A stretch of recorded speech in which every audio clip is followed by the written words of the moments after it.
His Majesty would inquire after the nature of their hardship and then proceed to have a look at the actual physical feature of the area, which he would use in comparing it with the data he had obtained from the local people earlier. This is an important process because His Majesty always considers the worthiness of his assistance, whether he should render it at all, or what type of assistance it should be, how, where, etc.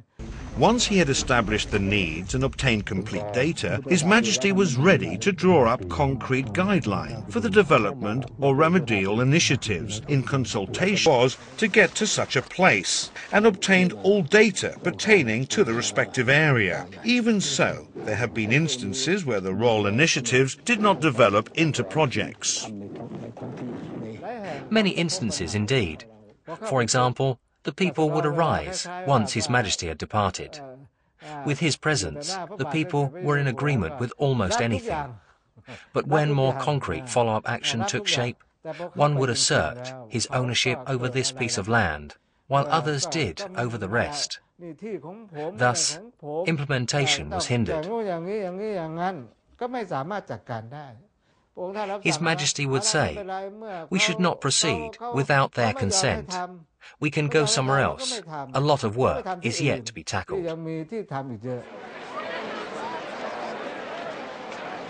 Among the large crowd of people who turned out to greet His Majesty, some proved to be quite a disturbance to the officials who were also in attendance there.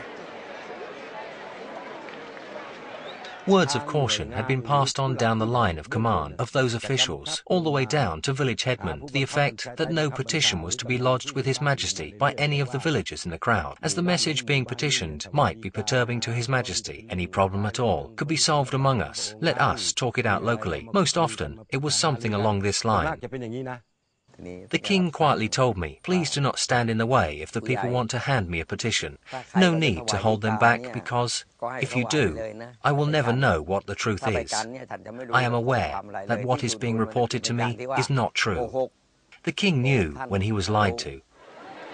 The light of their life was appearing in person right in front of them. Here was a chance to drive away darkness in which their families had been living. As it happened, they managed to find ways to sidestep the officials and slip the petitions directly to His Majesty. From what I saw, most of them dressed in tatters, wearing shorts, with a piece of loincloth wrapped at the waist. The government people never took any notice of them. When the King came to the spot where they were waiting, they would just pull out the document concealed somewhere in their cloths and handed it over to him. Of course, no one dared to interrupt. That was how it happened most times. Suddenly, a high-ranking official approached me, asking what I was writing. I said I was writing a petition for the King. Some of the officials there, I will not say their names, tried to stop me, saying I could not do that, not in the world. I said, why indeed not? The people had their woes. They still insisted that I would not be allowed to do it. In any case, I was determined, did manage to lodge the petition too. Every royal-initiated project constitutes the body of continuous work for His Majesty, because he always monitors its progress and keeps abreast of all the problems or outcomes. There were instances where His Majesty repeatedly made inquiries as to why certain projects had not got off the ground. He had a complete set of data with him, so he knew everything, the location, the nature of problems applying there, etc. He kept all our reports, plus his own personal information. He even did some spying. He had his own auditors unit out on us.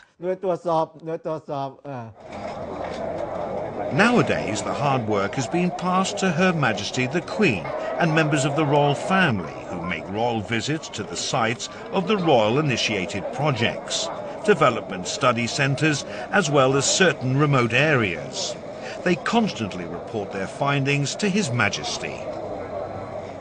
On Her Majesty's trip, officials from the Irrigation Department had to be in attendance, along with those from the RDPB. After the trip was over, report had to be prepared and submitted to the board. We were told to send the report to Klai Gangwon Palace for his approval. There were indeed cases that the report was returned to us with his comment, arguing that some things were not right, and the corrections. The point is that His Majesty is still hard at work, even though he now resides at Klai Gangwon Palace. I can assure you he is.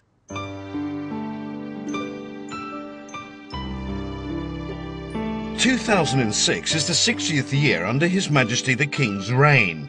The words of righteousness uttered as the first vow of his reign have become fundamental in the morals of the Lord of the Land, who has been revered for his role as a shelter for his subjects, a pillar for the nation. Under his rule, a lot has been learned as to how development work can thrive without a risk of losing harmony and equilibrium.